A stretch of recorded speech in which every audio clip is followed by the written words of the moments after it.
Is it possible that one of the best pilots in history and one of the most iconic teams in Formula One are failing in their first year together? What has come out so badly? Today we unravel the truth behind the dramatic start of the season of Lewis Hamilton with Ferrari.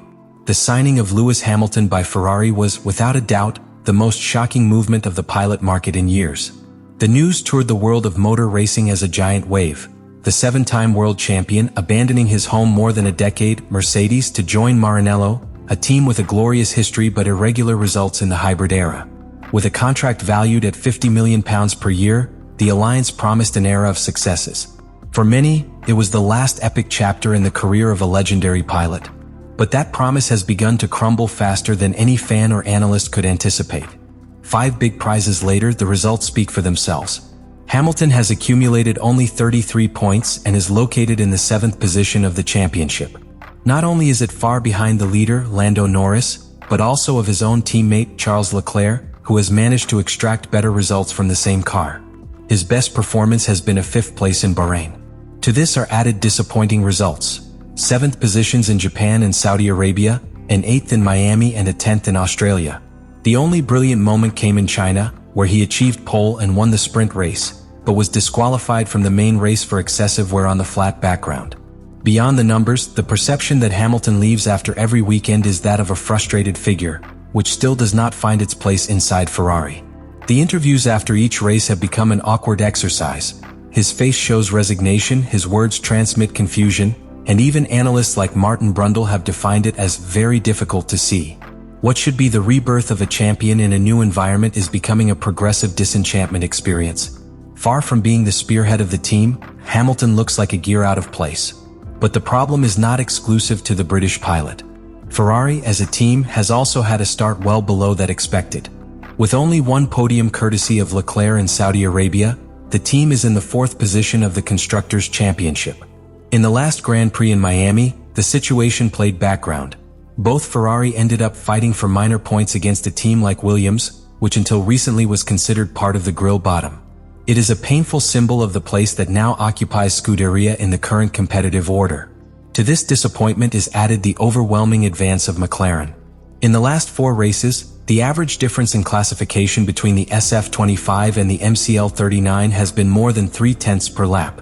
The Woking car has achieved an evolution of 1,359 seconds with respect to the previous model, while Ferrari only improved 0.857 seconds in the same period. This technical difference has placed McLaren, not only as leader of the championship, but as the new reference in consistency, strategy, and development. What we see, then, is not simply a lack of adaptation of Hamilton or a specific Ferrari problem. It is a convergence of unreal expectations, structural failures in the team, wrong technical decisions, and an increasingly competitive environment. The great promise for now is broken. The question is whether there is still time to recompose it. From the outside, the SF25 looked like a polished machine, ready to compete at the highest level. Its design promised a balance between straight speed and curved passage, with a special approach to aerodynamic efficiency. But as soon as the season began, that facade crumbled. Ferrari had opted for an evolution of his previous car, seeking to correct errors without compromising the base of the performance that approached them to the title in 2024. However, what they found on the track was an unpredictable, unstable, and sensitive car to the smallest configuration changes. And this, in Formula One, is a recipe for disaster. The main problem of SF25 is not where many initially thought. Although aerodynamics were pointed out as the great obstacle, engineers in Maranello have identified a deeper origin: the rear suspension. The pull rod configuration implemented this year, together with a lighter flat background, suffers a worrying lack of structural rigidity. This has drastically limited setup's possibilities. It is not simply a difficult car to pilot, but a chassis that does not allow to maintain a constant body height or a stable aerodynamic load during curve. This deficiency has forced the team to compromise the configurations in each race weekend. Engineers fail to find a stable performance window, which means that car behavior changes even with minimal variations in temperature, fuel level, or types of tires. The SF25 becomes a nervous car, which punishes the pilot in each attempt to take it to the limit. The aerodynamic rebound reappeared in several circuits, especially in high-speed curves, and the rear load loss has caused the car to skies when leaving curve, severely affecting the times by return. This situation has been especially hard for Hamilton, which needs a solid platform to apply its piloting style based on late braking and progressive accelerations. On the other hand, he has had to modify his approach to adapt to a car that responds erratically. Each classification session becomes a lottery and each career stint in a patience test. The SF25 is not only technically lower than its main rivals, but it is also emotionally unfortunate for those who must compete with it every Sunday. Ferrari has tried to apply quick solutions, but so far none has been expected.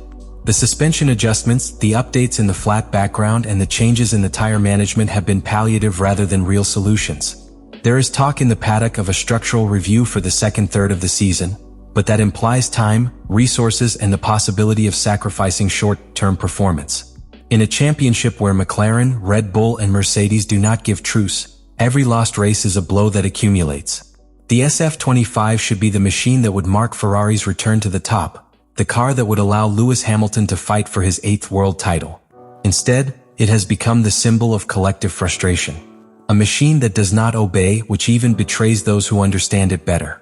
And while engineers look for answers in Maranello, the rivals continue to add points, building an advantage that could become irreversible. When it was announced that Lewis Hamilton would join Ferrari, many thought that his experience, his ability to adapt, and his leadership within the box would be enough to quickly integrate into the new environment. However, what has shown the 2025 season so far is that even the biggest champions need time to understand a new machine, a new team, and a new work philosophy. Unlike Mercedes, where Hamilton was the center of the entire operation, in Ferrari it has been found in a system already built around Charles Leclerc, with dynamics and methodologies that are completely alien to him. One of the biggest challenges for Hamilton has been to adapt its driving style to SF25. Unlike Mercedes, which responded well to aggressive entries in curve and late braking, the Ferrari demands a softer and more progressive driving. Leclerc, with years of experience in the team, has learned to release the accelerator before, to stop more subtle and maintain a constant speed at the apex of the curves. Hamilton, meanwhile, has had to unlearn many of its usual techniques and start practically from scratch, a frustrating process for someone who has dominated the category for so long.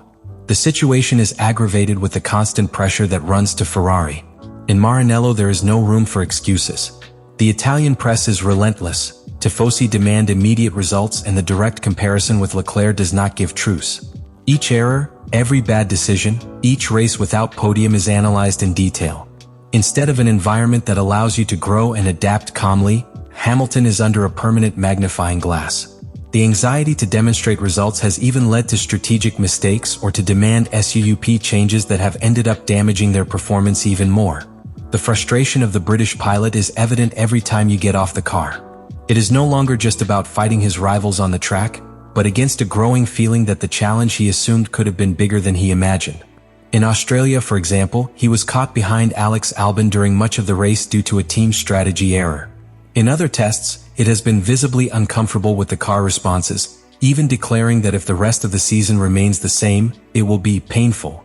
Words that reflect not only physical tiredness but emotional wear. In this context, attempts to recover are conditioned by the need for immediate results. Ferrari is not a team that can afford prolonged adaptation seasons, and Hamilton knows. That is why every race weekend you live with tension. Each failed classification, each lost stint, every point that escapes is one more stone on the road. And although Hamilton's talent and experience are still intact, the environment is not helping to emerge with the necessary consistency.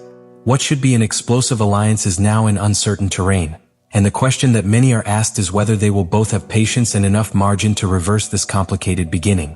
Despite the gloomy panorama, in Maranello they have not surrendered. Ferrari's technical team is working to counter-relage in a deep review of the SF25, especially in the rear suspension and in the management of the car height, with the aim of stabilizing its aerodynamic behavior. The solution will not be immediate, but new pieces are already planned for the second third of the championship that, if they work, could allow the team to recover part of the lost terrain. Work is not only technical, it is also psychological. Recovering the confidence of the pilots, especially from Hamilton, is crucial to unlock the true potential of the car and the team. Lewis Hamilton, meanwhile, is also making adjustments. Despite his initial frustration, his attitude has been that of someone who does not give anything lost. In the last races it has begun to better understand how the car reacts in different phases of the track, and in circuits such as China there were already indications that symbiosis with the SF25 can arrive. His victory in the sprint classification from pole was a powerful signal, even if he was later disqualified from the main race. That type of moments, although brief, can be key to rebuilding a season. Hamilton is still an elite pilot, and if Ferrari manages to offer him a more stable tool, he is able to turn the situation around. The environment has also begun to change slightly. While McLaren and Mercedes continue to push the front, Red Bull has begun to show cracks, both technical and internal. This opens a window of opportunity for teams such as Ferrari, which could capitalize on any error of their rivals if they manage to recover consistency. In such a long season with more than 20 major awards still ahead, any substantial improvement in the car could translate into an important comeback in the classification of both pilots and builders. The key is that these improvements arrive on time. The question that is around the paddock is not whether Hamilton has what is necessary to succeed in Ferrari, but if Ferrari will be able to provide what he needs before it is too late. The alliance between one of the most successful pilots in history and the most legendary team of Formula One still has the potential to write a glorious story, but the clock does not stop. Nothing has come out as expected. Neither the car has been up to it, nor Hamilton has managed to adapt how quickly he imagined, and the competition has not taken respite. However, not everything is lost. What we are witnessing is the gestation of a much deeper battle than a simple struggle for points. It is a fight against technical limitations, against trial errors, against external pressure, and, above all, against their own expectations. In that context, every small step forward charges immense value. Each improvement in the car, every return well executed by Hamilton, each race in which Ferrari manages to avoid chaos, represents a stone placed on the road to recovery. There is something powerful to see a champion face adversity. Hamilton is not fighting only for victories, but for demonstrating that his talent remains intact, that his decision to change airs was not a whim, but an act of faith. And Ferrari, in the midst of his internal turbulence, must demonstrate that he is still able to build more than memories, that he can build a competitive present. This season still has chapters for writing, and some of them can change the course of what today looks like a disappointment.